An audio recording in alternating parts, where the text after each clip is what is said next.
Ad Astra Abyssosque. We meet again, you two. Hi, Catherine. Do you have any commissions for us today? Commissions, huh? Let me think. Oh, how about this? Please attend the Academia's Academic Symposium this afternoon and recite a love poem on stage. Wait, say what now? And if possible, please also use your camera to capture the reaction of the audience upon finishing the poem. Huh? What kind of commission is that? I see. It appears that you're not interested in this commission. In that case, please go to Port Ormos and convince the Eremites there to spend some time volunteering at the local orphanage. Hey, that's not any better. I'm sure the mercenaries will have some interesting reactions as well. Paimon's gotta ask. Just who exactly has been submitting these commissions to the Adventurers Guild?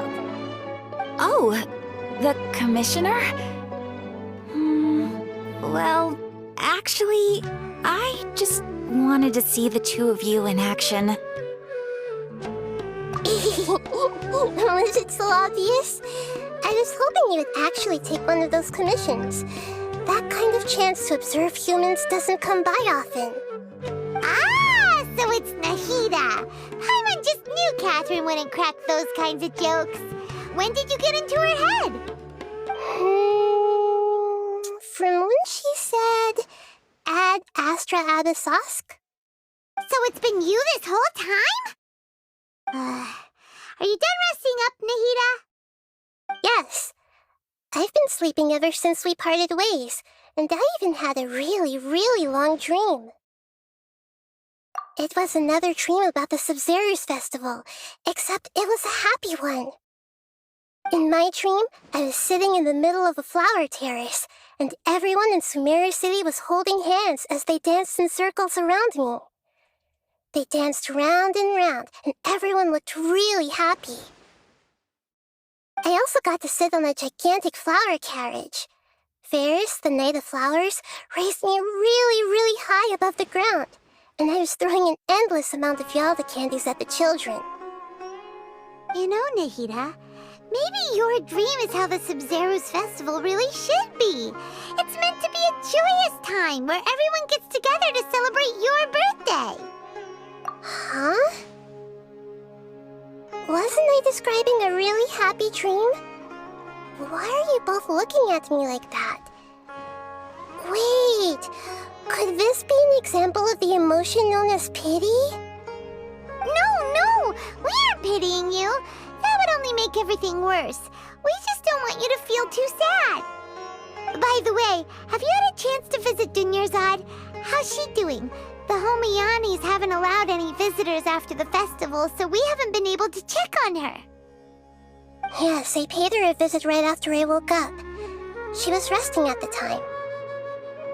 Her condition is stabilized. However, since Elazar is a manifestation of the withering on the human body, we can only cure it by finding a way to take care of Irminsul's own withering. But for the moment, our top focus should still be figuring out what the sages are up to and what they're planning. Right. Who knows what'll happen if they manage to pull off another scheme like the Samsara of the Sumeru's festival. So our first priority should be investigating and putting a stop to the sages' activities. As for how we should pull that off, let's discuss it somewhere else. There are too many adventurers around here. Oh, good point. Sorry, adventurers. We're gonna be borrowing Catherine for a little while.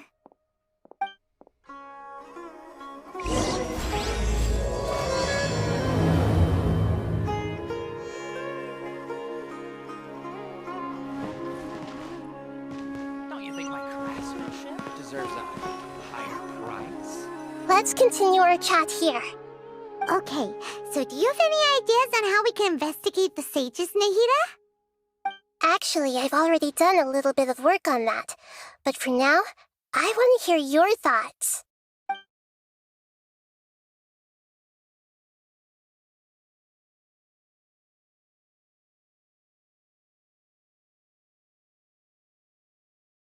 No way, that's too risky. You mean it'd be too easy to get caught? No, it's not that. We shouldn't involve innocent students in this. A single mistake could completely ruin their lives. Doing that would be ignoring the safety of my people for my own selfish goals. How is that any different from what the sages are doing? That's a good point. Spoken like the god of Sumeru.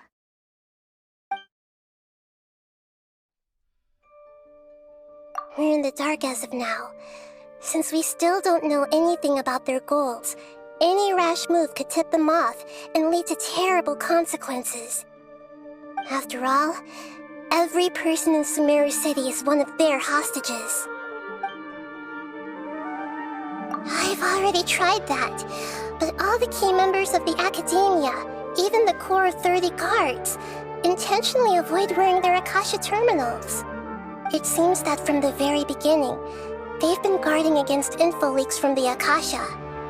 Of course, it could also be because they're wary of me. Have you already caught the sage's attention? I'm guessing not yet, but distrusting me would make perfect sense if they've ever paid attention to the urban legends about me. In any case, I probably can't take over their minds directly. Are we really out of ideas? Nahida, you're super smart, so you already have something in mind, right? Don't keep us in suspense. Spill the beans already. According to a popular theory from the Vahumana Darshan of the Academia, rejecting impractical motions at the beginning of a planning session will give more weight to the actual proposal. Okay, but aren't you the god of wisdom? You don't have to use that kind of gimmick to make us take your ideas seriously. Well, I've been thinking that if I can't directly possess the leaders, and if I can't get ordinary people involved, then I should find someone who's already involved, but hasn't decided to side with the sages. You're saying we should recruit a spy? That does sound like it could work. Oh, before coming back, we met someone named Alhaitham. He seems like he acts alone, and he likes doing stuff behind the Academia's back. They probably aren't in cahoots. Actually, I already have someone in mind. Do you still remember that female scholar named Setaria? Setaria. Paimon remembers now. Isn't she the one who's always trailing behind the Grand Sage of the Academia? We ran into her basically every time the Sumeru Festival repeated itself. You could even say we're old enemies by now. Paimon still remembers the smug and mean way she always spoke to Nilou. I've always liked observing all kinds of people, and Setaria has always stood out from the crowd. She was born in the desert and was hailed as their greatest genius.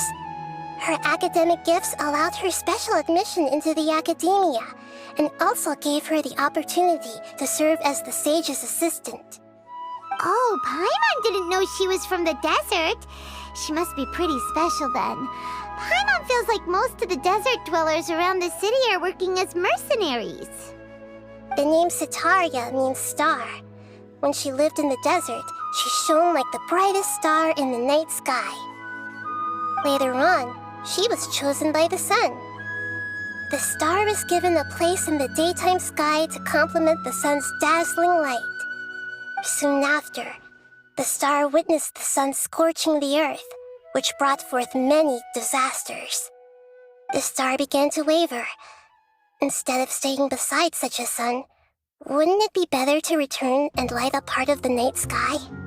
But in the end, she couldn't give up the radiance of daytime. To cope with her shame, the star buried her guilt and closed her eyes. From the sound of it, Setaria's just hung up on the research opportunities here. But she doesn't really support the Academia. She still feels guilty about not doing more for the desert, right? She's just running away from her problems. Indeed. When they are presented with complex moral issues, many people will simply plug their ears and go with the flow until the problem can't be fixed anymore. She's suppressing a lot of guilt, But before she realized it, she had already become the sage's accomplice. She can't deny her part in their schemes anymore. Right. We must somehow make her face her problems again. That way, not only can we get useful intel from her, but she can also use it as an opportunity to redeem herself. From my past observations, Setaria will take a day off from the academia every 10 days to do some shopping in the city. Tomorrow afternoon just happens to be a shopping day for her. That'll be our chance. To prepare, let's go check out some of her favorite spots and have a quick chat with a few of the vendors there.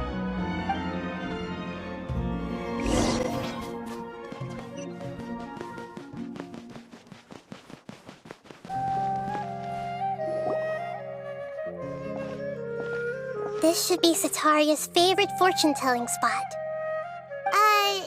So should we ask the fortune teller about Setaria? No, I already have enough information on Setaria. The most important thing now is for you to pay attention to the vendor's talking style and key characteristics. Talking style and key characteristics? My poor lost lambs. Have you become troubled over your fates? The divine voice of wisdom often echoes between mine ears. If thou be blessed today by the gods, I may be able to show you the way. Huh? Really? Nahida, you've been whispering things to her? Shh! My friend here has some doubts regarding her future. Can we get a fortune reading for her? Of course, of course. In that case...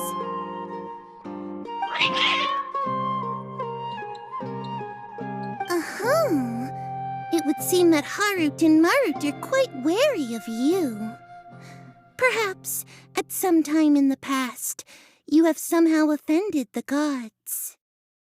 Only mocking the god of Animo, questioning the lord of Geo's financial savviness, and brawling with the god of Electro. Do those count? Oh, nothing. Go on, pick an aspect for her to divine.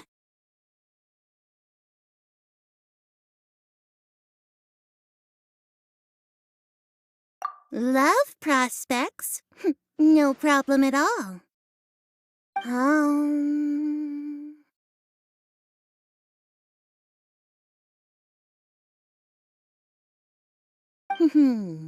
The gods have spoken.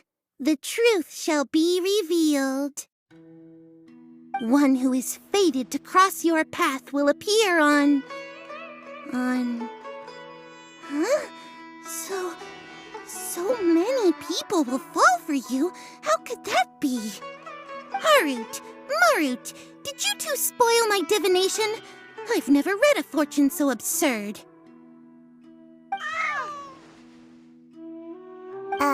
Actually, Paimon thinks this is probably the most accurate fortune-telling you've ever done. I admit that the orientation of today's celestial matrix is, suboptimal. As such, there will be no charge.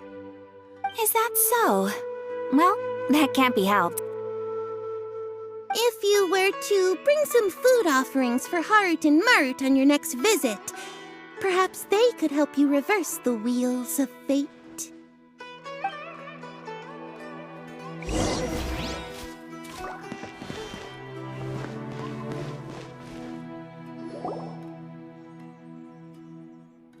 Is this another one of Setaria's favorite stalls? Yep, it belongs to a king. His father helped Setaria a lot when she first moved to Sumeru City, so she still comes by whenever she has time. When I start talking with him, listen carefully to the details of our conversation. Ah, dear customers! Would you like to look at some pottery? We caught wind of your great craftsmanship, so we specifically came to take a look. Oh, I recognize you. Aren't you Miss Catherine from the Adventurers Guild? Sounds like I'm in for some big business. Speaking of, where did you learn this trade? I suppose you could say it all started with my dad. He's a mason by trade, but I picked up an interest in clay while apprenticing for him. After that, I began making pottery by myself in secret, and I simply changed trades when my works turned out well. Although it's a pity that I'm no longer making much use of the knowledge provided to me by the Akasha. That's nice. You're making a living doing something you love. So is your father still working as a mason? Oh no, not anymore. A few years back, he fell from a roof and broke his leg. Since he had already saved enough mora over all these years, he's just enjoying the retired life in Port Ormos nowadays. I see. We wish him peace and happiness in his retirement. I'll have someone in charge of logistics at the guild come by another day for some goods. We'll leave you to it. Take care now. No problem. Rest easy, all our goods are sure to meet your every need.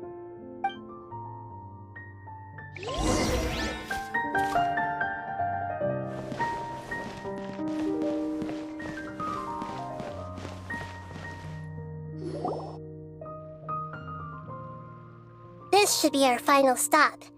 Sitaria's always thinking of this restaurant when she's working at the academia, so she always comes by whenever she's out in the city. Nahida, you've really thought of everything. It's my duty to protect Sumeru's citizens, after all. Hi there. I feel like I've seen you down by the docks before. Huh? Sorry, I don't quite remember. If I recall, you were having a discussion with someone about shipbuilding at the time. Ah, that's right! I've always been really interested in feats of marine engineering. After all, I grew up in Liyue Harbor and spent my entire childhood staring at the ships going in and out of the port. I came to Sumeru to study, but failed to make it into the academia due to my lack of talent. But I'm still discussing all kinds of problems with different scholars, and I'm continuing to study and perform research from the restaurant's basement. I'm sure I'll get into the academia after their next round of exams. What an admirable spirit for learning. Amazing.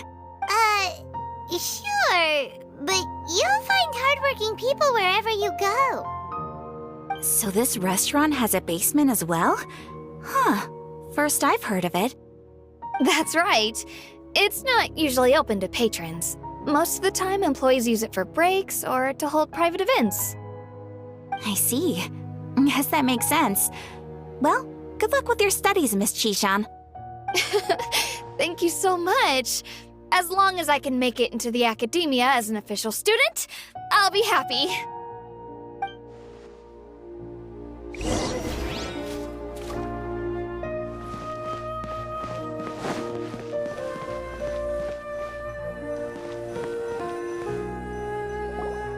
So, was that everybody?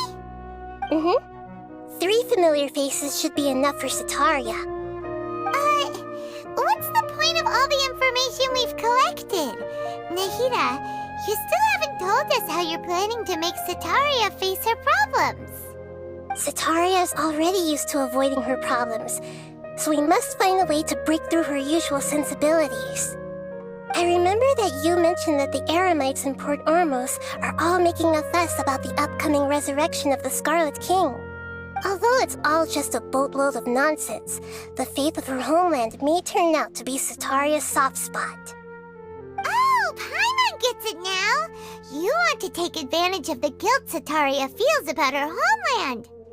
Although she knows she should return home to help the people of the desert, all she's done is conspire with the sages. So how do we set that up? Well, the Scarlet King is long gone, and Sitaria is also too smart to fall for any simple tricks. If we simply engaged her under the guise of the Scarlet King's believers, she would definitely be weary of us, and we may not get anywhere. But if we were to borrow some of her close acquaintances to talk with her, her reaction would probably be very different. So you mean you're going to possess those people we just talked to? Yep. Possess them through the Akasha. Imply that they've already converted to the faith of the Scarlet King. And then convey our made-up will of the Scarlet King. As long as everything goes smoothly, we'll get through to Sataria for sure. She'll never guess that we had anything to do with it. Ah, so that's how you're going to use all the info we collected on these people. It's so that you won't slip up and break form. Possessing them will only work if you can manage to pass off as them. Exactly. So, best of luck with impersonating them. Huh? Best of luck? But we don't know how to possess anyone. That's no problem at all. I'll just share all their senses with you once I've possessed them. As long as you're also wearing an Akasha terminal, the effect will basically be as if you've possessed them yourself. Huh. That is pretty convenient. But why does she have to do this? Can't you do it yourself? Although I've been observing humans for a while, I've never been good at imitating them. You're not wrong. It's always been painfully obvious whenever you try to pass as Catherine. If it was at all possible, I would have preferred to leave these people alone. But seeing how things are now, I probably should just accept it and push on. Yeah, don't beat yourself up over it. We're only doing this to help everyone, and we'll only be borrowing them for a little while anyway. Alright, then let's give it a go tomorrow afternoon.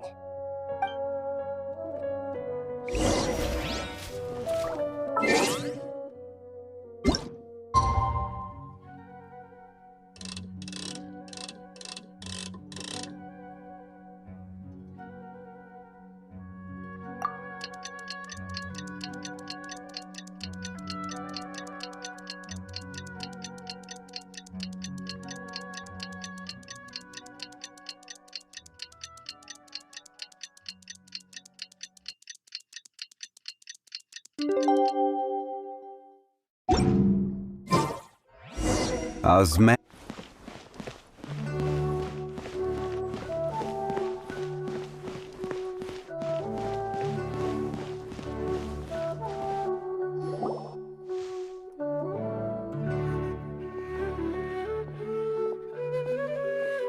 Oh, here she comes. Satari is here.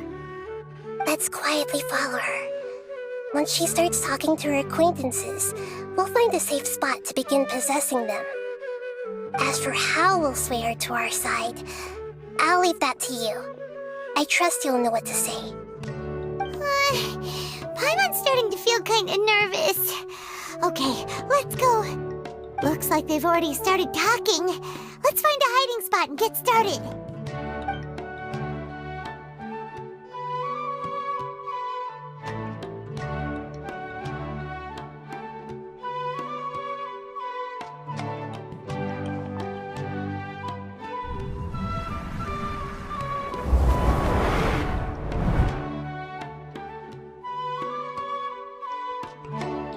That's right. You really can't force anything when it comes to love. And besides, everyone around me has a very different background and outlook. Are you still listening to me, Nabia? Oh, of course I'm listening. You were talking about troubles with your love life, right? I heard everything you said. Okay then. You just seemed a little distracted for a moment there. Strange. Your cats seem pretty worked up. Is something wrong? I always thought they were quiet, happy kitties. Oh, what are their names again?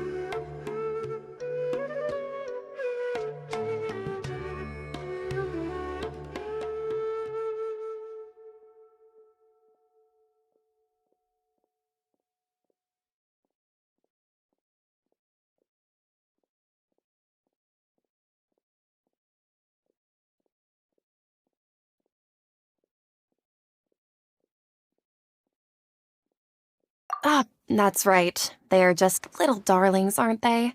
Harut and Marut. So, which fortune do you want me to read for you today? You must have come for another echo of the divine voice of wisdom. I'd like to get another reading on my love prospects, but to be perfectly honest with you, I feel like I've been a real mess recently. A mess? Well, could you do a reading on how long it'll take me to finish my current project at work? I really just want to get it over with. I hear you. No problem at all. The gods will reveal the truth.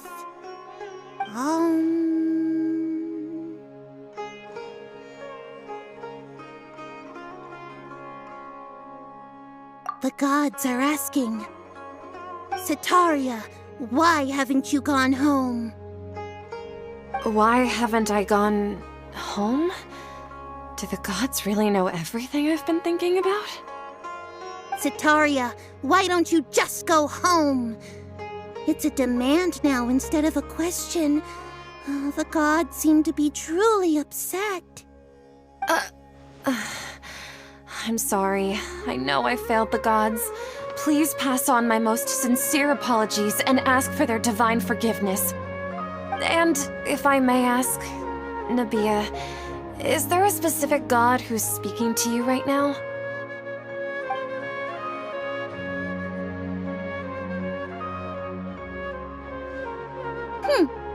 What an inconsiderate and naive question. The god who is speaking to me is, of course, the wisest and mightiest of all, the Scarlet King. The Scarlet King? No wonder he would make such a demand of me. Oh, wait a second. The Scarlet King passed away a long time ago. Even though news of the Scarlet King's resurrection has been spreading like wildfire, it's all just a misinformation campaign from the academia. How can the Scarlet King still exist in real life? What insolence! I am the Scarlet King's most loyal believer. Do you wish to refute his voice of wisdom? Oh, no. As a child of the desert, I am only reveling in his power upon learning that his divine glory has touched even this city. I will think very carefully about his demand of me. I'm sorry, I must go now. Wait!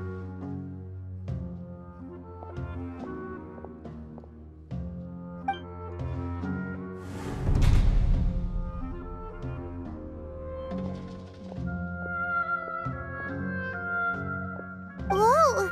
She just ran off in a hurry. She looked pretty upset, too. Well done. Setaria didn't seem to suspect anything amiss. To have something she's been trying desperately to avoid show up out of nowhere and berate her, that must have shaken her to the core. Aw, Nahida, it seems like you understand human emotions really well after all. All I know are some abstract Harava-taught theories. And in any case, my time with you has shown a lot of them to be utterly useless. I'm still trying to make sense of everything. Anyway, enough of that. Let's hurry and catch up to Setaria. He's out of Keems now, right on cue. Let's get ready to possess him right away!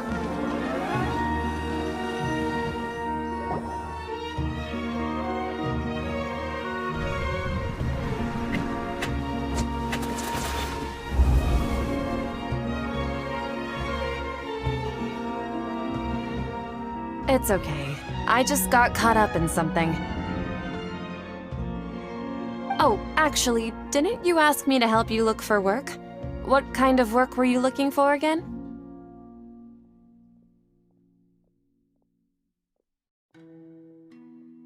Oh, right. Your old man's craft. How could I forget? Speaking of, how's he doing? Is he feeling any better?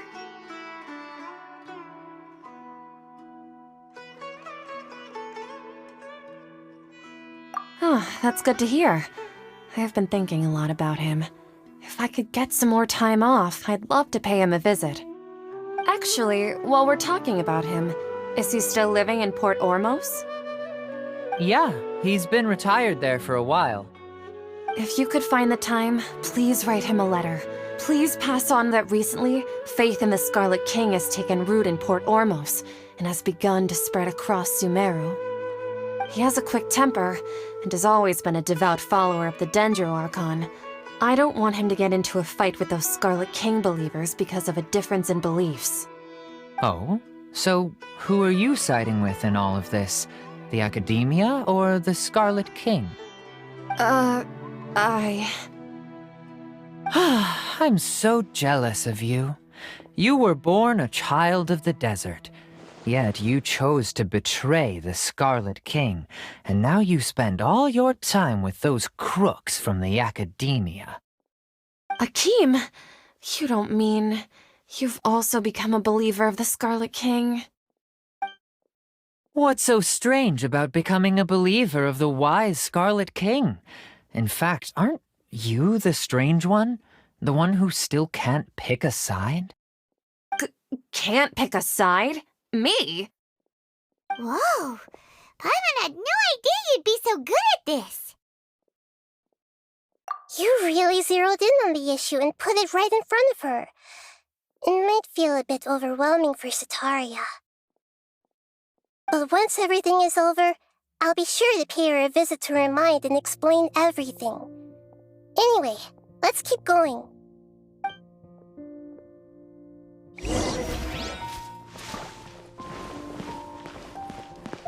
Come on! Sataria's already started talking with...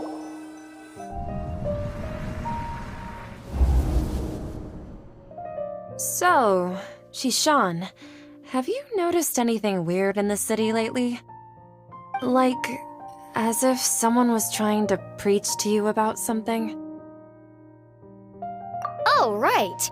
Speaking of strange things, I celebrated the Sub-Zerus festival so many times that I lost count. That was really weird. Wait, how could you be aware of that? That should be impossible. Nothing in the report indicated anything like that. Are you still failing to realize that the Academia's lowly tricks could never deceive all of Sumeru's citizens? Shishan, don't tell me that you've converted to the Scarlet King as well! What an absurd question. You make it sound like I should be ashamed for becoming a believer of the Scarlet King. In reality, shouldn't you be the one who is ashamed? You, who works side by side with the Academia and treated people as nothing more than experimental subjects? Please, please stop!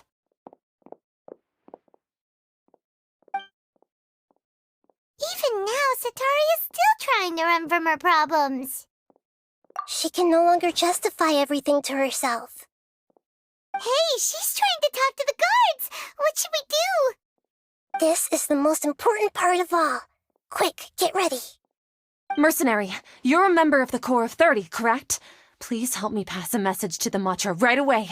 The situation in the city is getting out of control. Please, try to remain calm, miss. Tell me what's happening in the city. Heretics are infiltrating the city, and they've already converted many residents to their side. Heretics? What kind of heresy are you talking about? The Scarlet King! Many people I know have suddenly started believing in him, but he's long dead. It's impossible. Miss Sataria, nothing is impossible.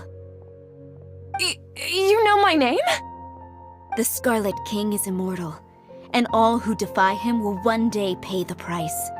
You must face the truth, Sataria. You tread a treacherous path, and the longer you ignore it, the tighter the Academia's grasp on you will become, and the deeper you will be ensnared. Child of the Scarlet King, never forget that the desert that belongs to you lies elsewhere. What's so strange about becoming a believer of the wise Scarlet King? In fact, aren't you the strange one? The one who still can't pick a side? What an absurd question. You make it sound like I should be ashamed for becoming a believer of the Scarlet King. Sataria, why haven't you gone home?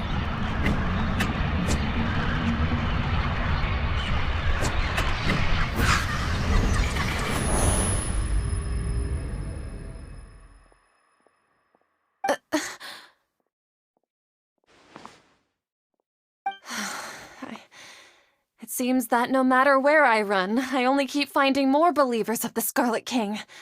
I have to say, this is a familiar feeling. I've also been running from my guilt this whole time. Guilt over my part in the sage's plans, and from ignoring the letters from the children of my homeland. But no matter how much I may try to ignore or get rid of it, my guilt always comes back. You won't necessarily lose your research opportunities by facing the truth. Besides, did you really want to conduct your research while carrying such heavy feelings of guilt? How do you know me so well? Are you truly just a believer of the Scarlet King? Or are you the god himself? That's not important. The important thing is to pass judgment on the academia and its sages, and to correct their mistakes. If you could provide some assistance in this matter, perhaps it could serve as a form of atonement. I've actually never believed in the gods, but I've always believed in serendipity. Your appearance must be a fated opportunity for me to get out of this wretched situation. Please tell me, what can I do for you? How much do you know about the sage's current activities? I was just one of the designers for the massed dream harvest scheme, which is what happened around the Sumeru festival. But I know very little about the full scope of the overall project. I'd assume that only staff with the highest clearance would have access to those confidential documents. I've just been working to meet the Grand Sage's specified requirements. However, there's something that's been really bothering me. I heard that a scholar who was previously expelled has returned to the city, and even the sages are still quite wary of him. To fight against the academia, we will need to figure out the nature and the purpose of their work. Is there a way for us to get access to the confidential documents you mentioned? It should be possible if we're willing to take some risks. After all, I'm an assistant to the Grand Sage, and I've been working on many tasks outside of the project. One thing, though, I won't be able to transfer the documents to you through the Akasha once I get my hands on them. The sages have always closely monitored all activities within the Akasha. Let me see. Let's use the most primitive method. Send someone to pick up the documents tomorrow evening at the Academia entrance. The Academia entrance? Wouldn't that be too conspicuous? Don't worry about that. I assure you, this won't be a trap. I'm only suggesting this location because it'll draw more scrutiny for me to leave the Academia again. It'll be safest for me to distract the guards long enough to hand you the documents. All right, I trust you. So, if I were to successfully complete this task, would it mean I've atoned for my wrongdoings? That'll depend on the judgment of the Dendro Archon. The Dendro Archon. That's right. Her people are the ones we have endangered. As the god of wisdom, she's also the one responsible for judging and guiding the scholars. Maybe it's time for me to find a god to believe in. Just as Nahida predicted, we've managed to bring Sataria to our side! The Traveler's execution was ingenious. She's the one who deserves all the praise. Well, now that we've made plans to meet again tomorrow evening, all we can do is pray for Sataria's mission to go off without a hitch. Pray? But if we're going to pray to the gods, aren't we just praying to you? God of wisdom and guardian of the scholars? No. The truth is the true guardian of scholars. I've always believed that. Anyway, let's meet again tomorrow evening at the Adventurers Guild.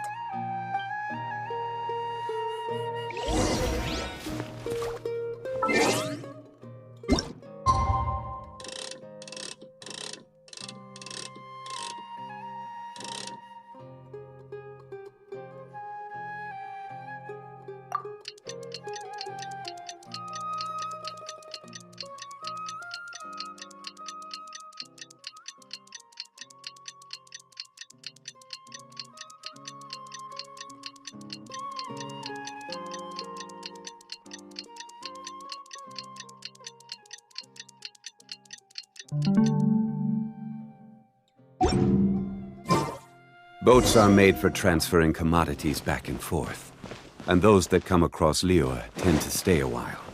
so it is where many things come to settle. Catherine, we're here! Oh, you are the other Catherine, right? That's right.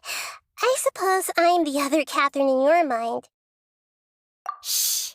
We're on a secret mission tonight, so we need to protect Catherine's identity. Yep, Paimon's right. We cannot fully rule out the chance that the meetup tonight is just a trap. If something were to happen, my existence may be the only trump card we'll be able to play. After all, the academia should still be unable to confirm the existence of my consciousness in the outside world. Yep, exactly, just what Paimon was thinking. Anyway, enough about that. Let's just make sure to be on our guard. Off? What do you feel is off? It's the middle of the night. Of course it's quiet. You're not getting paranoid, are you? No, I think she's right. It really is a lot quieter than usual. If you look around, there seems to be fewer people on the streets. I'm not sure if this is the case for the entire city, though. Huh. Maybe it's just a coincidence. Maybe Sataria figured out a way to not only distract the guards, but also to get everyone to go to sleep early, just so we can exchange the documents in peace. I also can't quite figure out why things feel a little off. But now that we're here, let's go ahead and meet her as we planned. Well, regardless, as long as you're here with us, Paimon feels a little safer.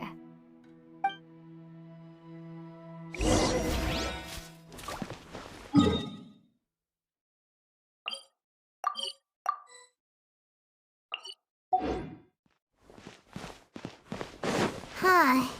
There really aren't many people out right now. Let's hope it'll be this quiet in front of the academia, and that Sataria managed to distract all the guards.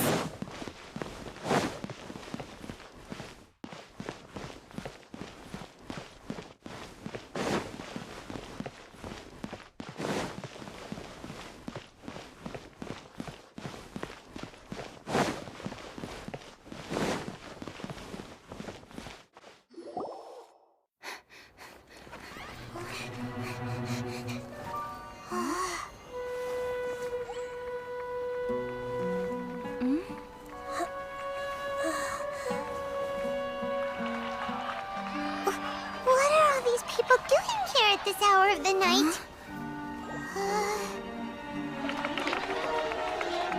Ah, the triumphant hero returns at last. And to a rather spectacular welcome, even if I do say so myself. You're the outcast, expelled from the academia. Indeed I am. Although these days they tend to call me the Doctor.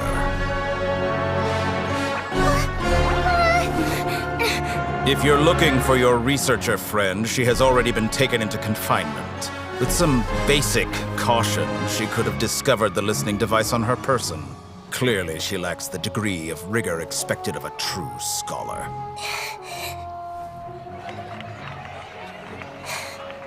The people of Sumeru City! What have you done to them? I simply made some minor adjustments to their Akasha terminals. Now they can deposit information directly into the subconscious.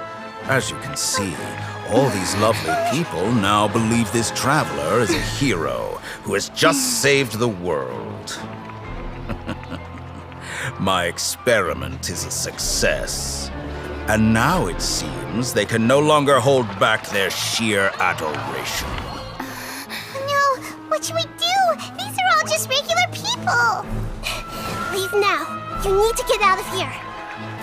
What? That guy's a Fatui Harbinger! We can't just leave you here!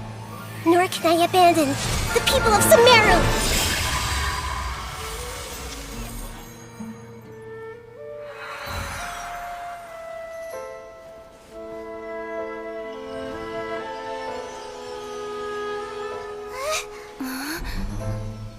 Don't worry. We'll meet again outside of the city.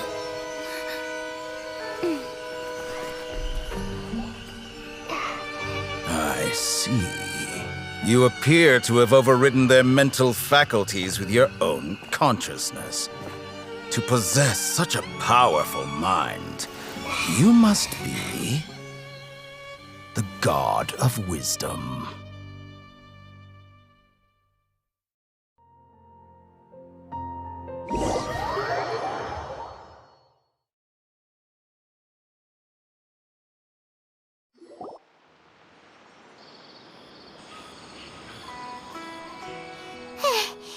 This should be far enough. Whew. Paimon needs to catch her breath first. Is Nahida going to be okay? We only made it out because of her. Paimon wasn't counting on running into a new Harbinger here, let alone such a high-ranking one. That guy was number 2. So scary. He called himself the Doctor. Remember, Tighnari told us about him. Sataria did say that someone who once got expelled from the academia came back recently. And that even the sages are wary of him. Yep, sounds like she must have been talking about the Doctor. Yeah, now that the Doctor's in the picture, we're no longer just dealing with the academia. They're in cahoots with the Fatui. But what are the Fatui after this time? Another Gnosis? Yeah, things would be a lot easier with Nahida's help. Nahida said we'll meet again outside of the city. But we can't just keep waiting around, right? You mean... Oh, right! Wasn't he invited by the sages to work on some project when we were staying with him in the Vidia forest? That has to be the same project. Even though he turned it down at the time, he might still know something. There's no time to lose. Let's go to Gandharvaville.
Hold it right there! A blonde-haired traveler and a floating fairy. We've got you all right. Take a look around. You've fallen right into our trap. Are you mercenaries from the Corps of 30? Did you come here to arrest us? Corps of 30? We're nothing like those government lapdogs who don't even get scraps for their work. We are an elite brigade that commands the highest commission rate in all of Sumeru. We're here on the orders of a client known only as the Outcast. The Outcast? An outcast from the academia? But why wouldn't the Doctor just send the Fatui after us? Still wasting time on idle chit-chat. We'll shut you up soon enough. Get them! You're up, traveler!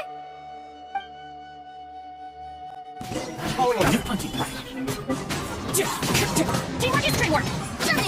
As one with wind and cloud! Stabilize me!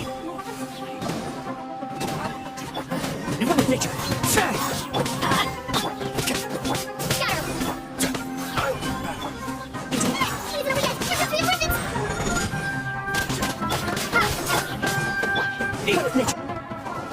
That was pretty rough.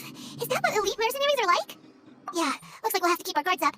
But this doctor guy seems like a pretty tough opponent. He knew exactly where to set up an ambush. Did he predict that we would try to find Tighnari? Going up against smart people is tough. Anyway, let's keep going.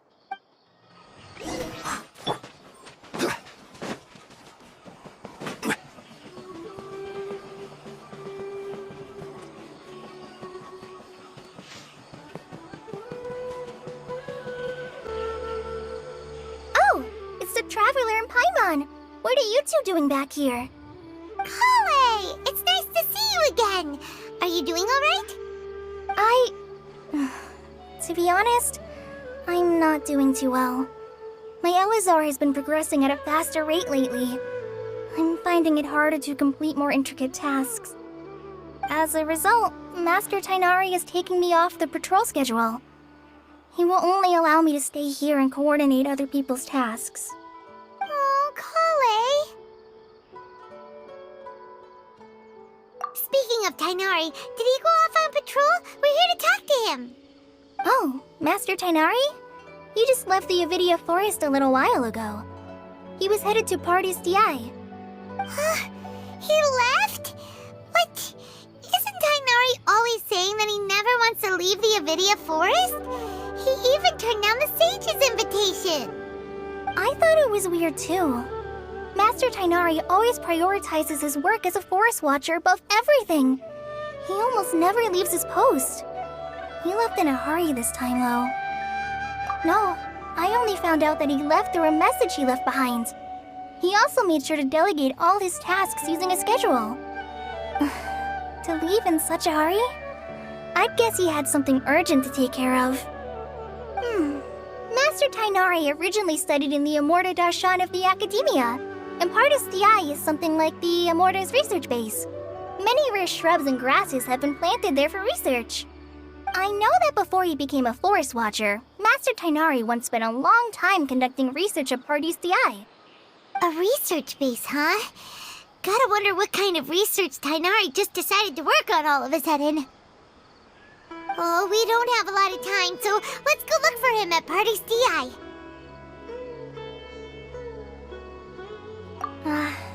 Don't worry, I'm fine. I'm used to living with Elazar by now. If you run into Master Tighnari, please send him my regards. Got it. Will do. See you later, Kale.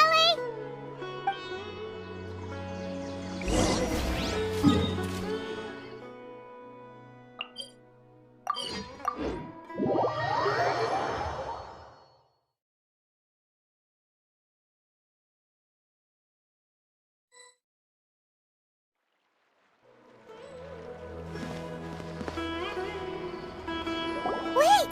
Look who it is!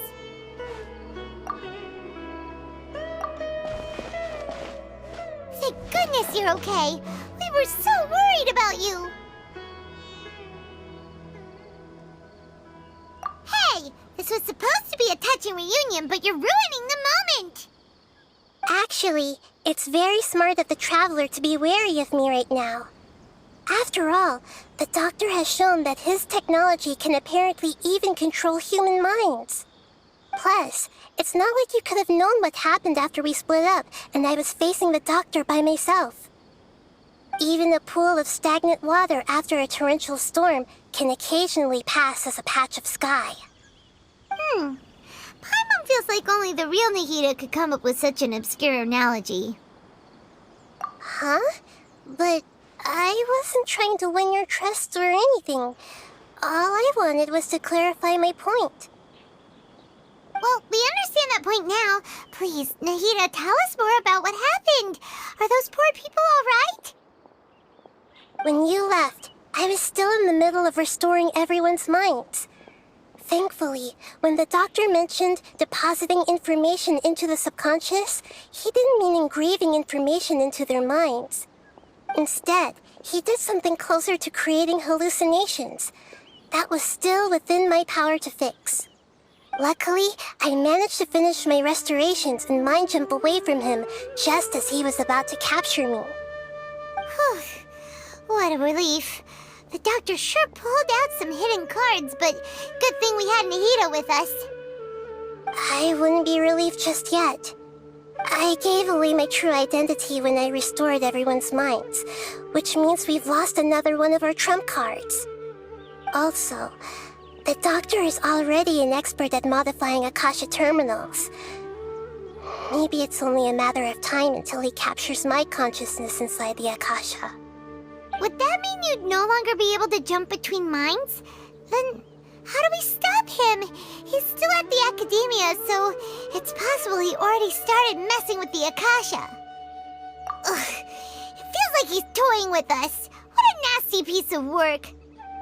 Plus, the doctor's combat ability alone is apparently enough to make him worthy of being number 2 of the Fatui. We shouldn't give up hope just yet. Let's try to find another way to attack this problem. Actually, Nahida, how did you know we were trying to get to Party's DI? Have you been waiting for us? Yes, I have.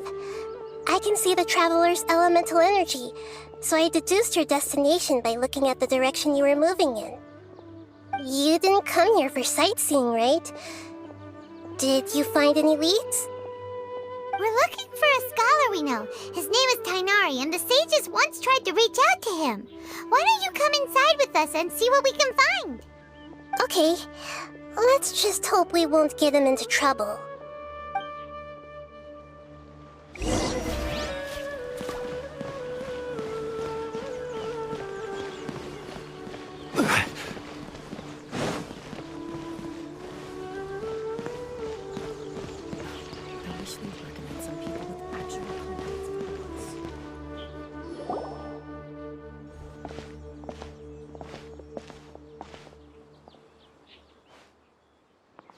Traveler? It is you! Ah! The voice! It's Hypatia! Ah, what a pleasant surprise! It's so nice to see the two of you again. Who's this? She's a scholar we met in the Avidia Forest. When we last saw each other, she was still training in the... what's it called? Satyavada life? Oh, I see. That's right, we're old friends. You've come at just the right time. Ever since I've come here, hardly anyone has even talked to me. Hypatia, you're way too excited about this. Actually, for you to leave the Avidia Forest means... you're not in training anymore? Wait, no. Did you already finish your training and reach Paripurna life? What do you think? My consciousness has already managed to make contact with the divine. You did it! Congratulations! It's so exhilarating to share this sublime joy with others at long last! When my consciousness made contact with the gods, what a supreme and unparalleled experience that was! That sounds incredible! Oh, all right. Actually, please wait. I haven't forgotten my promise to you. Remember? I promised to help you understand what you saw from Irminsul once I gained deeper insights. My current self has not only gained true insight, but I can even help you establish a direct connection to the consciousness of the divine. You can do that? I've never heard of anything like that, but if you want to give it a try, I'll do my best to protect your consciousness during the process. Hold on. I brought some spirit-born ale with me. This is still a crucial part of the ceremony. We're using that incense again? All right now. Hold my hand. I'll help you establish a pathway to connect your consciousness. Okay. Ready?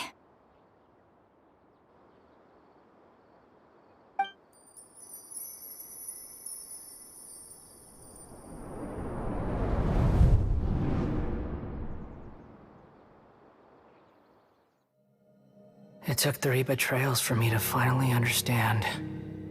The world is just an elaborate tapestry of lies. My fury will never be quelled. The first to betray me was a god. My creator. My mother. Valuing strength above all, she saw no worth in me and I was discarded. The second was a human. My family. My friend. consumed by fear. He saw me as an abomination. The third was one exactly like me. A hope for the future. A fledgling barely out of the nest. Powerless before his mortality, he broke his promise to me. Humans, they can't be trusted. And the gods fill me with pure loathing. So I said good riddance. I denounced the world and laugh in its face. My chest will never again be defiled by worldly filth. I will scrub away every last trace of human emotion. Then it will be empty, a blank slate, and ready to receive a supreme gnosis, brimming with pure divinity.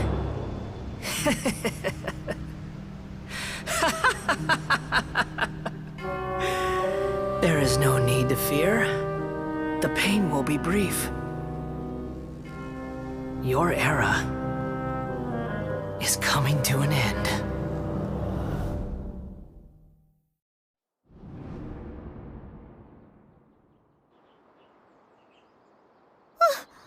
What was that? Did we actually just see the Balladier's memories? Everything matches what we know about him. But how is he connected to the divine consciousness that Hypatia was talking about? You saw it, right? You felt it, right? Such a majestic god! Such a noble will! Such sublime emotion! Alas, shame. If only that which beats within my chest wasn't a filthy mortal heart. Oh, great and merciful God! Please grant me forgiveness and salvation! Do you understand now? I'm afraid this is no Peripurna life, but rather... Ah! You! Why are you so mean to me? Why is everyone hiding from me? I found divine wisdom. Shouldn't I receive praise and honor? Haven't I uncovered that light in the darkness? Hypatia? That's how I always thought everything should be. Wait. Have I already lost my mind?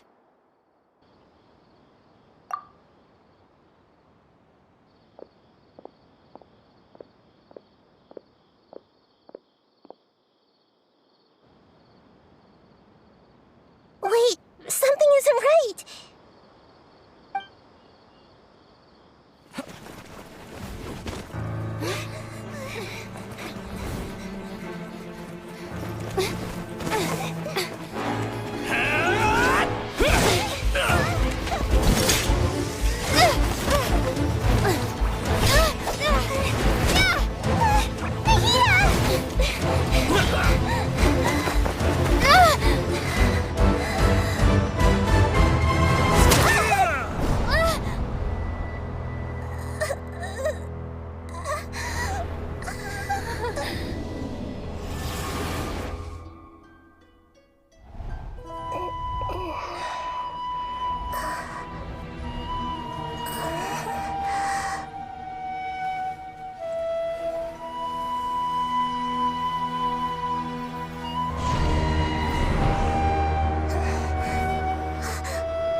Okay, we finally lost him.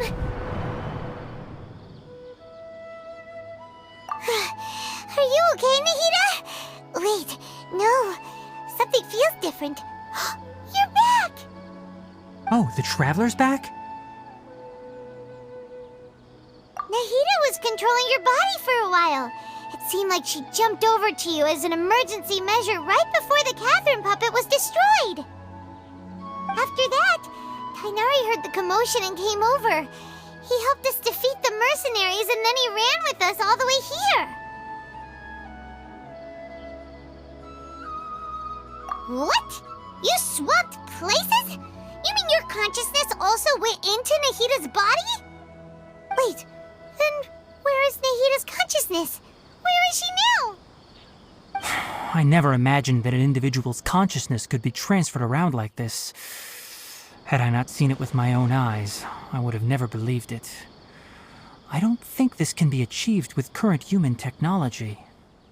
Also, while we were running, the consciousness in your body told me to pass on a message. She said, "The doctor has found a way to trap my consciousness, so I can't journey with you anymore. But even in a moonless night, a shower of starlight can still drown out illusions and lies." Oh no! Nahida's trapped in the sanctuary of Sumeru for good this time. Was that message all she left for us? It's pretty vague. Oh, that makes sense. Since the doctor captured her, she won't be able to say anything without him knowing. She's being extra careful. Even in a moonless night, a shower of starlight can still drown out illusions and lies. Huh. Paimon knows the moon illusions and lies are from the alchemical divination at the Sub-Zero's festival. Didn't Nahida use a starlight analogy before? It had something to do with Sataria.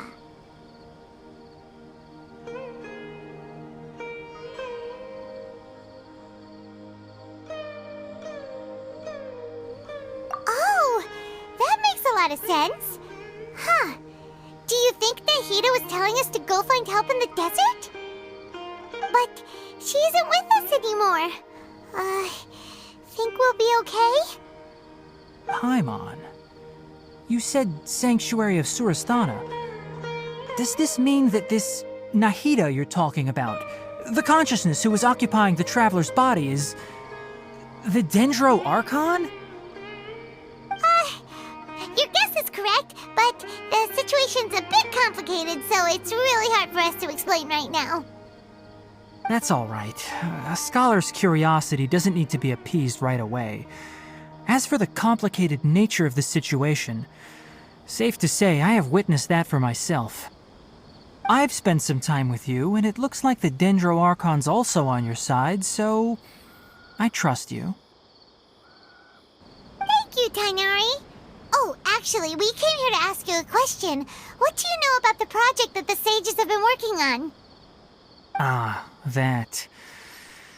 While I was indeed invited to join that project, the sages were always secretive about its scope and goals, so I eventually declined. All I know is that that project has something to do with the restoration of Irminsul. Huh? Did you see something when you were in Nahida's body? What? Do you have any evidence?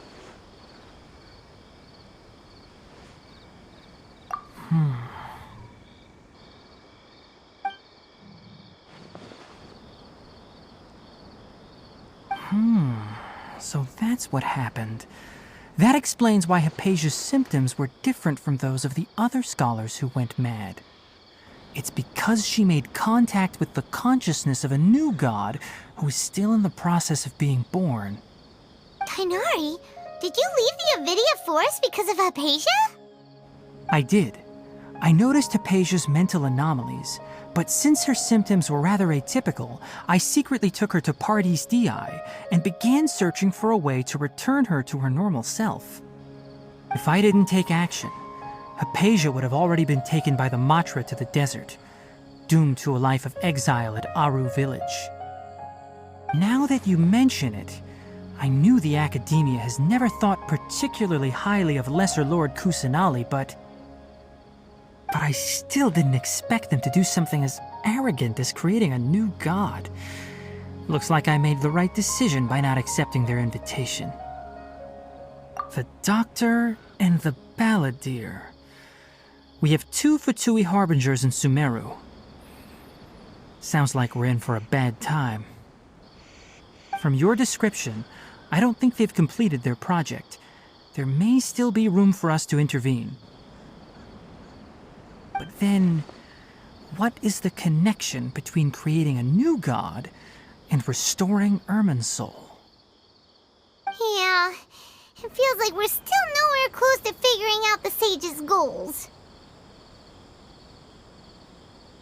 Right. We've pretty much gone over everything we need to know, so we should head out. How about you, Tighnari? What are you going to do? I'll stay here for now. I still want to try a few more things to help Hypatia. If you're planning to go into the desert, start by heading for Caravan Rabat. That'll be your fastest route.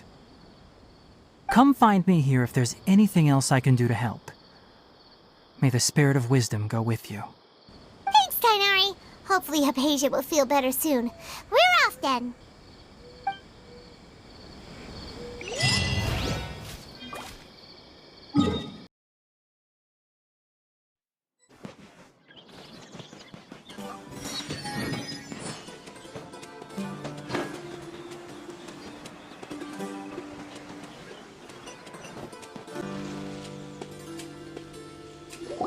Whoa!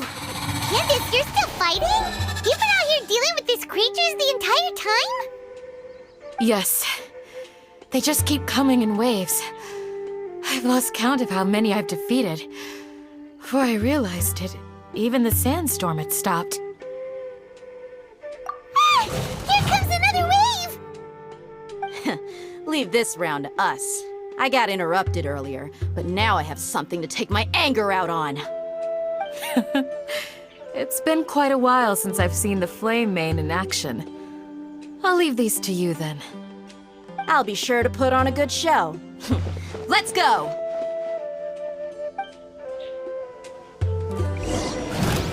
Gather! The wind knows me. Spring forth! Everybody stand back! Into the wind. Here comes another wave! When are they ever gonna let up?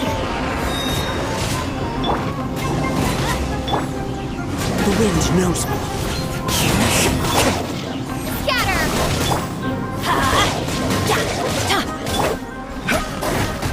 Solidify!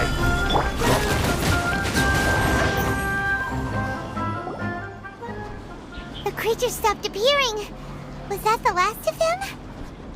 What we fought just now was probably the aftermath of the sandstorm. So we should be safe for the time being. Well fought, everyone. No injuries, I hope. Huh? Who are you? Ah, my apologies. I haven't had a chance to greet you yet. I had my hands full taking care of the village's elderly and children. I am the chief of Aru village. Everyone usually calls me Uncle Anpu. Sir, I am also originally from the desert, but I have not been back for some time now. May I ask if such sandstorms are common? I can't say they've always been common, but recently the storms have become increasingly severe and frequent. Besides sandstorms, we also occasionally get earthquakes. According to an investigator who stayed in the village a while ago, these unusual natural phenomena are related to the withering of Irminsul. Another effect of Irminsul's withering. So, Irminsul's withering causes withering zones in the forest, and sandstorms and earthquakes here in the desert? Everything in the natural world is inextricably connected to Irminsul. These regional symptoms can indeed be a reflection of Irminsul's present state. Everyone in Aru village needs to take good care of themselves. Speaking of which, why haven't I seen a single village keeper since I got here? Village keeper? Who are they? Village guards like Candace? Does your curiosity know no bounds?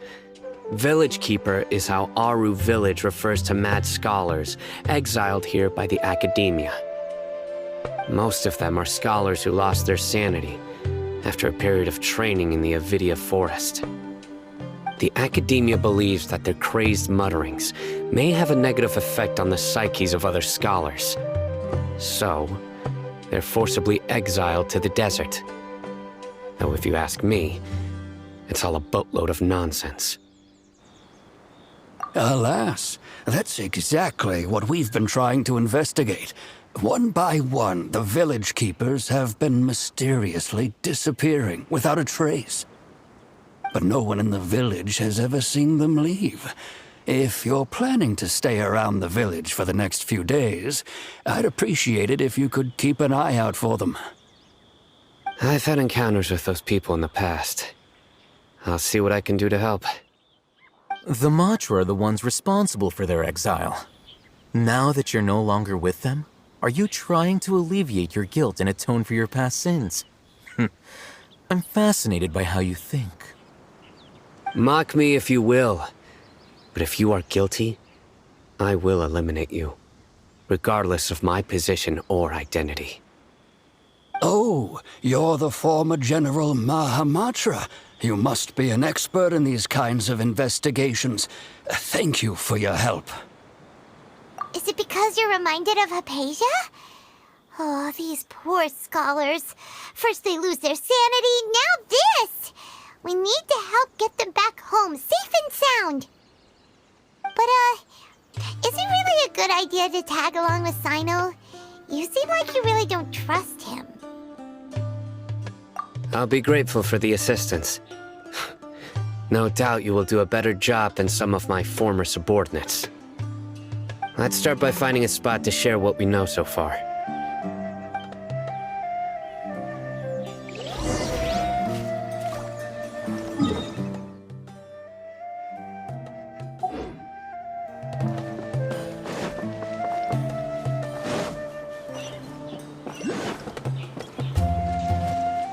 Time to go.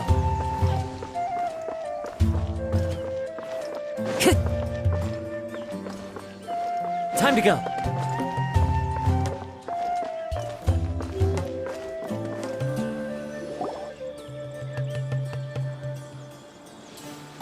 Although I've sent myself into exile, I'm still doing essentially the same things as before. Do you still have any questions for me before we start our investigation?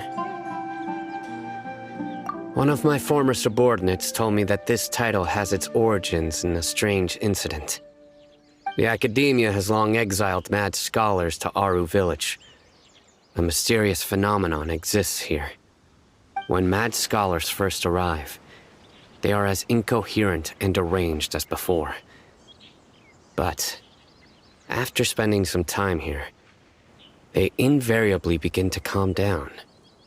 Initially, the people of Aru Village greatly resented having to take in the mad scholars.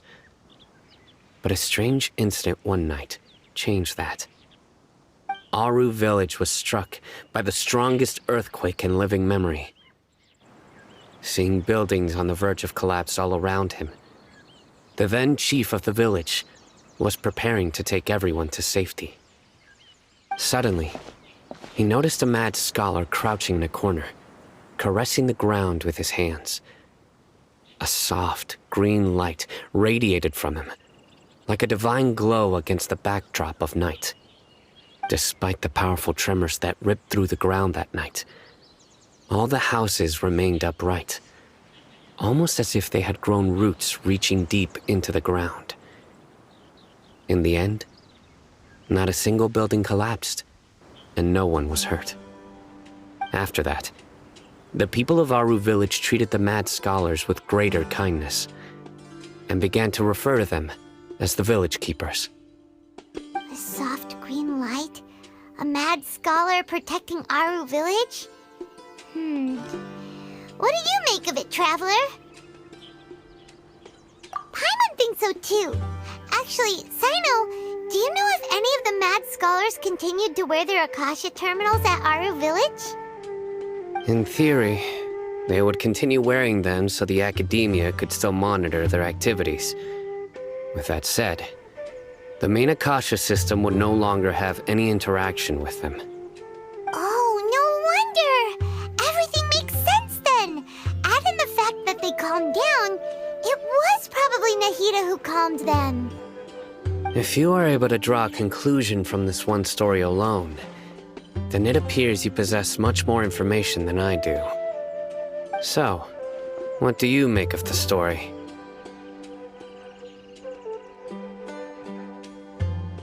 Really? Lesser Lord Kusanali. What? You don't believe us? Lesser Lord Kusanali was definitely using the Akasha to give her power to the Mad Scholars! No, it's not so much that I don't believe you. I'm just struck by your reasoning. Lesser Lord Kusanali, the current Dendro Archon. Is she really active in Sumeru? The Academia has always placed far greater importance on the late Greater Lord Rukkhadevata. They've more or less ignored Lesser Lord Kusanali, and I've never had any reason to doubt their views. In addition, I've never heard any stories about Lesser Lord Kusanali and her deeds. To me, she might as well have been a god that never existed. No way! Nahida definitely exists! She's a... how should Paimon put it? She's a good Archon who's kind and wise, even if she says weird stuff sometimes.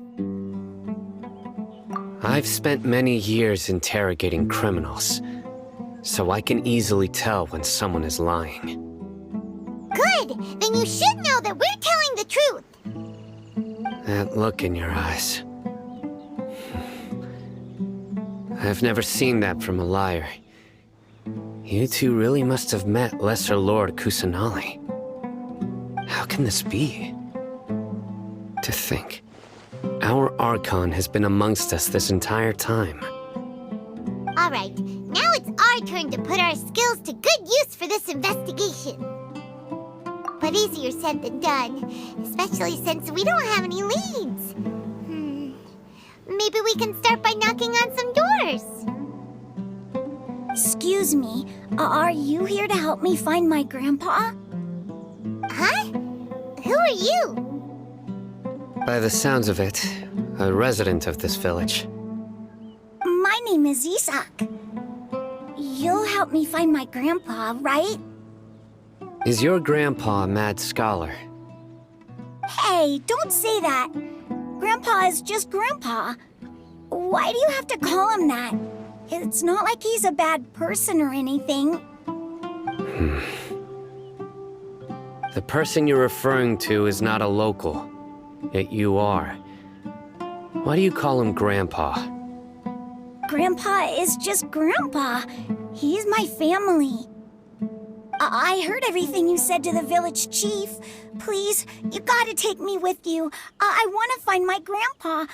I swear I'll help. I won't be a nuisance. Ah, so you're the one who was eavesdropping on us around the village chief's house. I was planning to go out and take care of whoever it was, but I had a vague feeling that they didn't harbor any ill intent. Whoa. Haven wasn't kidding about Matra having sharp senses. Sino, he's just a kid. All he wants is to find his grandpa. Let's find a way to help him.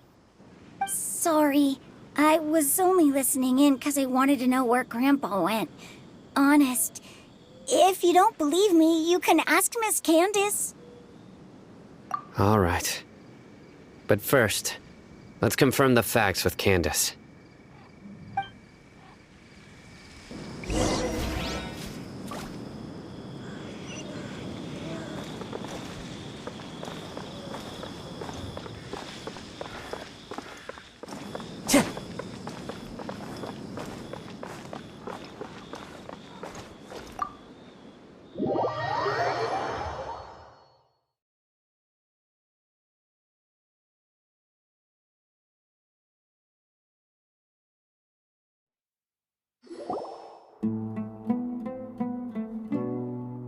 Sino is super vigilant. Is this what all the Matra are like? Ah, you're back already. We just wanted to confirm something with you. Do you know a boy by the name of Isak? I had a feeling he'd go looking for you. Huh? You knew this would happen? Yes. Although he tried his best to stay hidden, I still noticed him eavesdropping outside the window. He really wants to get his grandfather back. Isak's parents were both Eremite mercenaries who rarely returned to the village after finding employment in the city. He was raised by his grandfather. Unfortunately, it was only a few years before his grandpa passed away. Isak was still very young at the time, so various families in the village took turns caring for him so he could survive. Later, an elderly mad scholar arrived at the village. Isak thought the scholar bore a striking resemblance to his grandfather, and thus often spied on the man. However, the scholar was unkempt in appearance and incoherent in speech. Although Isak referred to the man as his grandpa, he was afraid and didn't dare to approach him. One summer night, the oft mumbling and bumbling grandpa suddenly calmed down and seemed to become more lucid. He even noticed Isak hiding in the distance. So Grandpa walked up to Isak and patted him on the head. He even took Isak to the entrance of the village, where he patiently taught the boy the names of the stars, and accompanied Isak until he fell asleep. The next morning, Isak woke up and wanted to go find his grandpa again, only to realize his grandpa no longer recognized him. However, even so, Grandpa retained his calm expression. It's said that those who saw the scholar claimed he no longer appeared to be crazy, but appeared to be living in his own world, almost as if he were sleepwalking. Isak was thrilled that his grandpa was able to find peace, and would follow him all the time, asking him things like, "Grandpa, want me to take you somewhere fun?" Or, "Grandpa, could you tell me stories about the stars again?" All this somehow just makes Paimon feel really sad. It seems like they both deserve so much better. Perhaps. Nearly everyone who lives in the desert has some form of hardship or regret. But even so, we must still continue on with our lives. It's also my reason for fighting. I must continue to protect this land.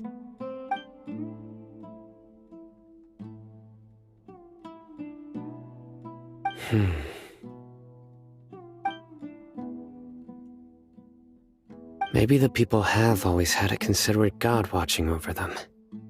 Huh? What did you say, Sino? No, nothing. As long as Isak keeps his word and doesn't get in our way, we can take him along. Perhaps you are more compassionate than I gave you credit for. Please accept my thanks on Isak's behalf, Sino.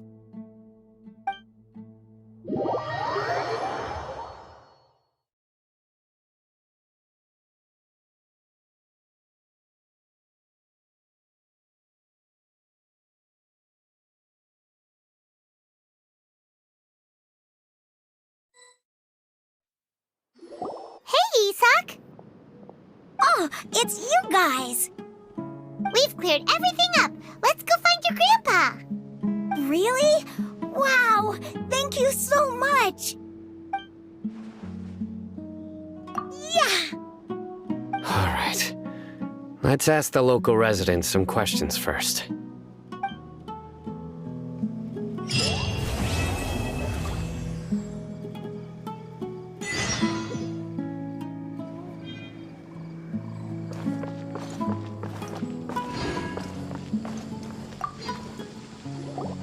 Excuse me, did you happen to see where the missing scholars went? You mean the village keepers? Oh, let me think. When I was eating dinner the other day, I saw one of them by the side of the road, muttering away and eating mushrooms and tree roots. They shouldn't go around eating that kind of stuff. Okay. Did you notice anything else? anything else? No, I think that's all I have to tell you. Sorry.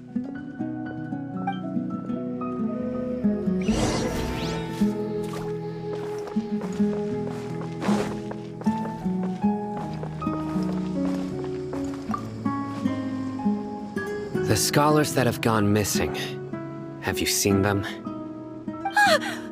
Those eyes, those fierce eyes. You look like a real fighter. Don't change the subject. Right. You were asking about the mad scholars. I think it's been a few days since I last saw them. I usually go to bed pretty early, so I'm not too familiar with what goes on at night. But honestly, I feel quite sympathetic towards them. Even though they act a little strange, they've helped me in the past. If it weren't for them, my house would have collapsed long ago. Do you also think Grandpa and the others are good people? Grandpa? Oh, hello there. It's little Isak. You mean that nice man who looks like your grandpa's long-lost twin, right? He was actually the one who protected my house. I saw it with my own eyes. He happened to be staying near my house that day and was doing something with his hands on the ground. It still feels pretty surreal now that I think back on it. Did someone teach them how to do that? Well, whatever the case, I'll always be thankful to him and whoever taught him to look out for others. I'm pretty sure that if I ever went mad, I wouldn't be able to do anything like that. Gotcha. Thank you.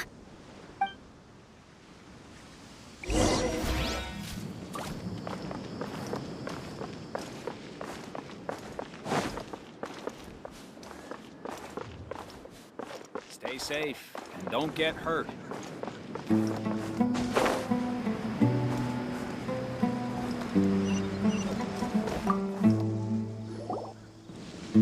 Sir, have you seen my grandpa recently? You know, the one who likes to sit and space out near the village entrance. Oh, well, if it isn't Isak. Oh, your grandpa, huh? It's been a while. The last time I saw him, he was spacing out by the road as usual. I went and asked him if he'd like any of the food I had prepared, despite my wife's protests. Like many people, she's really quite terrified of them. And speaking of my wife, she's still always complaining about how I don't make enough mora. That might explain why she's always mad at me. Oh, thank you. Thank you for taking care of him. It was nothing. You're looking for him, right? Did he go for a walk and get lost? Yeah. Oh, that's no good. Well, once you found him, come by my place again and I'll cook a little something for the both of you. I've known you since you were very young, so as far as I'm concerned, you're family. Please feel free to come by anytime. Wow, what a nice guy! Okay, thank you, sir. Huh? Don't say anything for now. Isak, stay here. Let's head over there. Stay quiet as you move.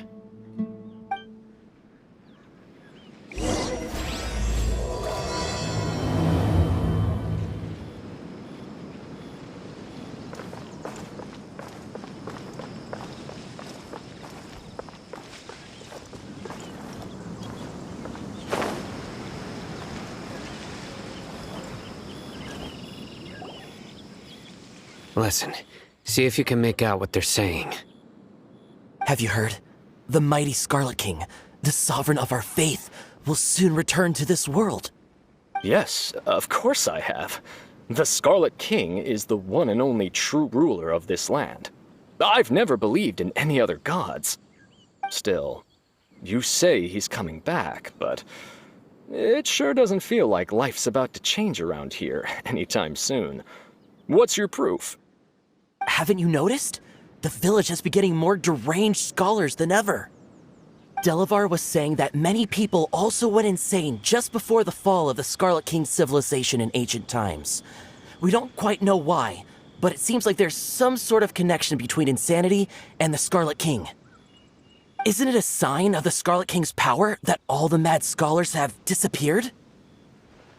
If you ask me, they must have been chosen as the final sacrifice for the Scarlet King's resurrection. Huh. Now that you say it, that does make some sense. Does this mean our lives are finally going to take a turn for the better? Exactly. Those city folks will get what's coming to them. Now, repeat everything you've just said from the very beginning. Huh?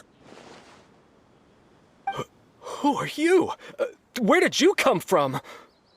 My patience is running thin. You heard what I asked.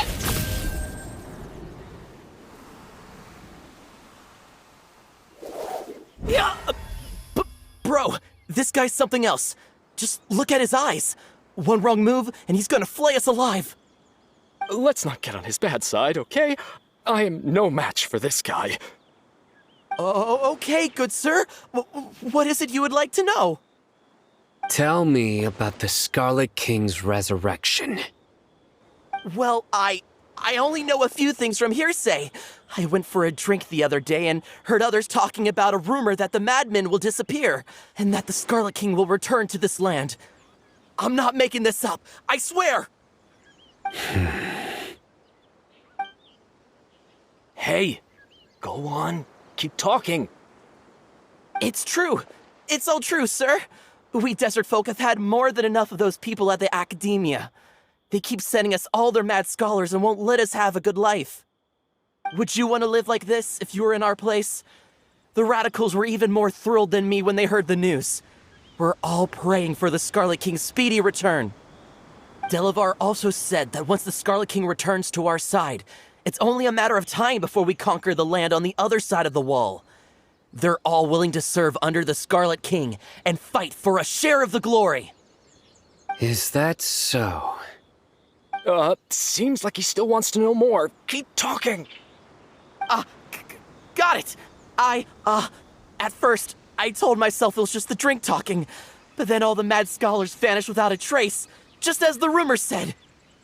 Please don't beat me up just for mentioning these rumors. If I'm guilty, then everyone else around here is also guilty. I'm just saying what the others said. The people here really like the Scarlet King, but dislike the Dendro Archon. Where is this radical person you talked about? I haven't run into him over the past few days, so he probably hasn't been around the village. What about you, man? Have you seen him at all? No, not at all. We wouldn't dare lie to you. He's really not here right now. Sounds like you're not too close with the radicals. No, of course not. All we know are their names. I have many ways to stop you from talking, and many others to stop you from sending warning messages. So you'd best just stay home and hope I don't hear of you trying to contact anybody. Don't do anything until I've gotten to the bottom of this. Try something foolish, and even Candace won't be able to protect you. Yes, got it. We'll do just as you say. That scared Paimon half to death. Sino is pretty terrifying. He didn't try to reassure us at all. It's like he's used to hearing that. Oh, Paimon bets lots of people have told him that before. I heard that. Sorry. It's part of being a Matra. The rumor we heard just now seems like a strong lead. But we need to check a few more places. Very well. Isak! I'm here. Where's your grandpa's house?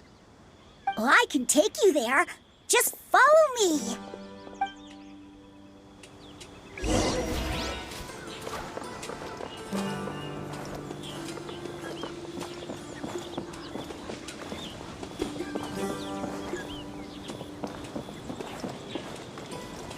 Grandpa, he likes to be alone. Sometimes he stares at the sky in a daze, and other times he just pokes at the ground with his fingers. Every now and then, he yells out at the top of his lungs, so a lot of people are really scared of him. But he's a good person, really. I know he is. I swear, he's just like my real grandpa.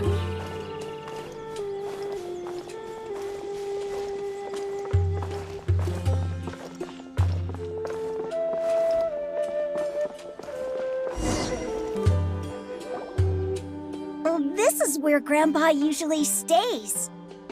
There sure isn't much here. No. Incense? Please don't say it's the same one as before. But are you okay? Are you getting dizzy or need to lie down? There's a scent that you can sense, but I can't. A certain traveler here once passed out from that smell. Thankfully, Tainari saved the day. And then he gave us a long lecture to explain all about how it worked. So, you know Tainari. Huh? You know him too? Are you two friends? Yes. Now that I concentrate, I can also make out the scent of incense. Wait, surely Tainari didn't lecture you too? No. No need. Did you first encounter this scent at Tainari's house? In the forest. From a scholar.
What are you looking for, Sino?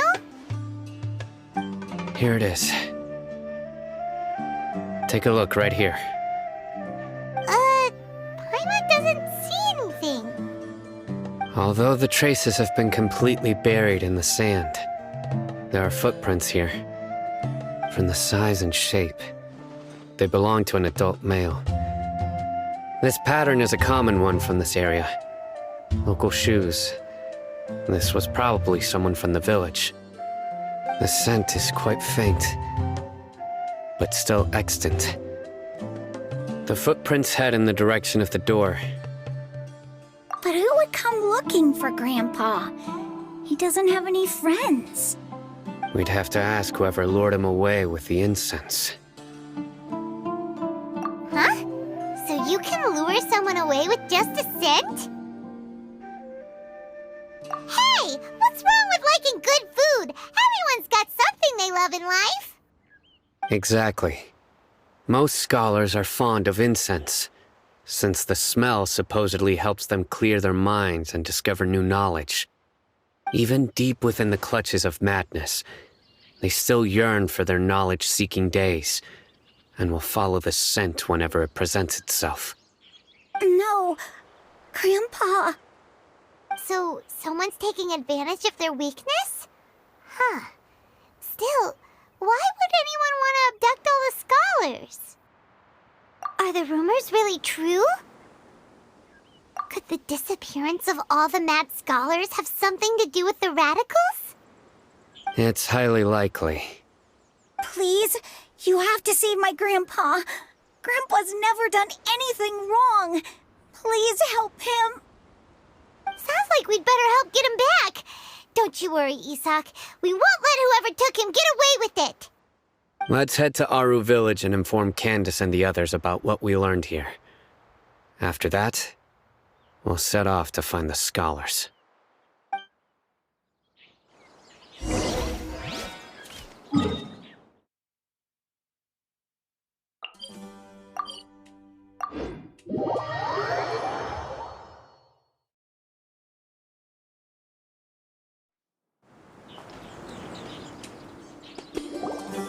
Right.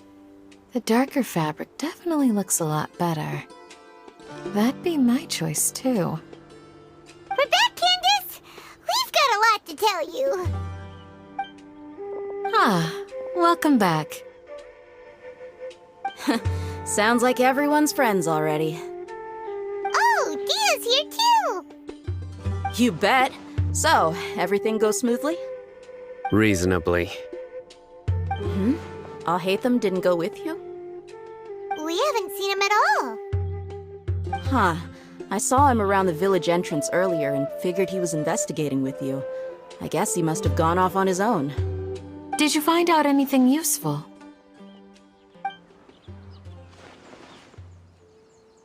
I see. So someone used a kind of incense to lead the exiled scholars away from the village.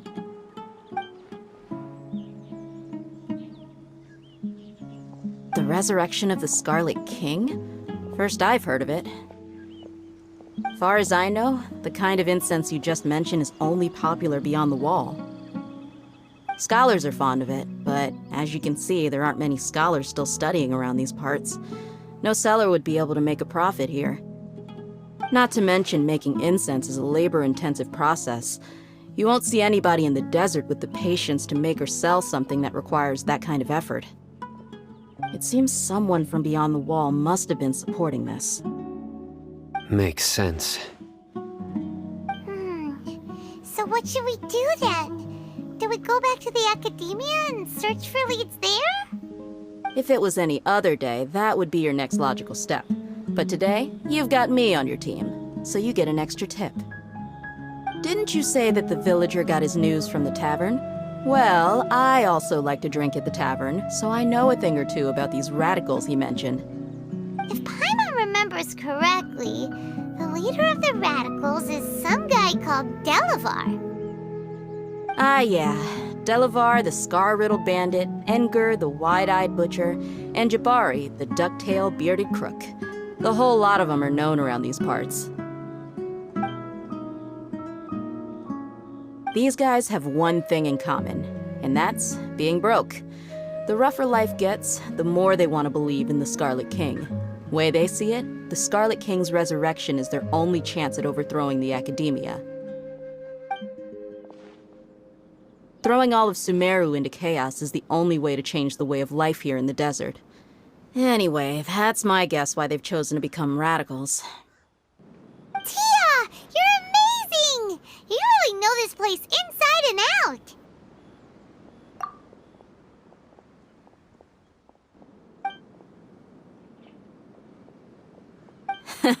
No merc can afford to slack off on gathering intelligence. Every more I've spent in the tavern has been a valuable investment. Let's head out. Now hold on, you're staying right here, Sino. Why? Aru Village is not a big place.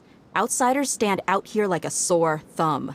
I'd bet word about you has already gotten out. The desert is unforgiving, so the way of life here is also a lot tougher than on the outside of the wall. You survive on making connections out here. Compared to you, mercs like me are just third-rate amateurs. I've got no actual fighting skills to speak of. But that also makes it a whole lot easier for me to gain the locals' trust. I need to go around and ask some questions, but it'll be difficult if you're with me. Fine. Good, then we've got a plan. The Traveler and Paimon will go to Caravan Rebot with me, and we'll try our best to figure out where the mad scholars have been taken. Sino, you'll have to stay in the village and continue investigating on your own. Alright, sounds like a plan!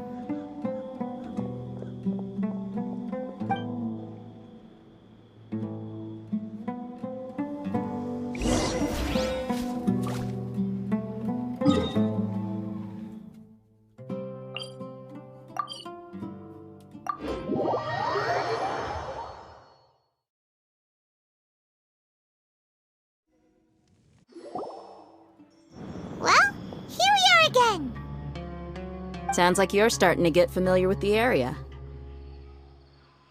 Paimon's amazed every time we see the wall of Samiel. How can a wall this tall even exist? It's almost unreal. I know what you mean. I had the same question every time I walked this way when I was a kid. Also, why is this high wall here? And can a wall really block sandstorms? It was only after I grew up that I realized the wall of Samiel isn't just there to keep out the sandstorms. It serves a more important purpose, keeping out people like us. Sumeru is run by wise and mighty sages. To them, us desert dwellers are nothing but tools that can be used and discarded at their whim. We're cheap labor, like livestock, but easier to control. Nothing more. Even if a child from the desert got the chance to obtain an Akasha terminal, almost all their requests for knowledge would be denied. The academia believes we're underserving.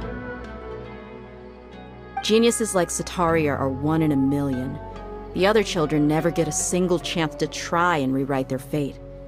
Even though the— That's terrible! I would tear down this wall with my own hands if I could. Hey, Dia. You're not thinking about doing anything scary, are you? No, not at all. This place just gets me thinking, that's all. Besides, we're here to procure information, aren't we?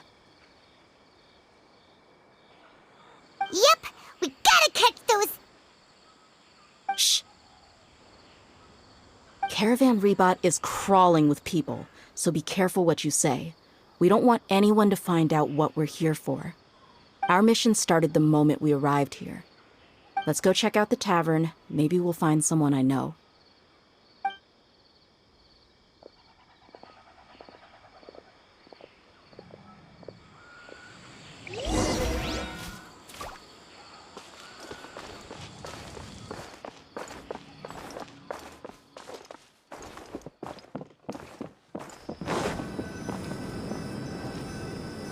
Just our luck.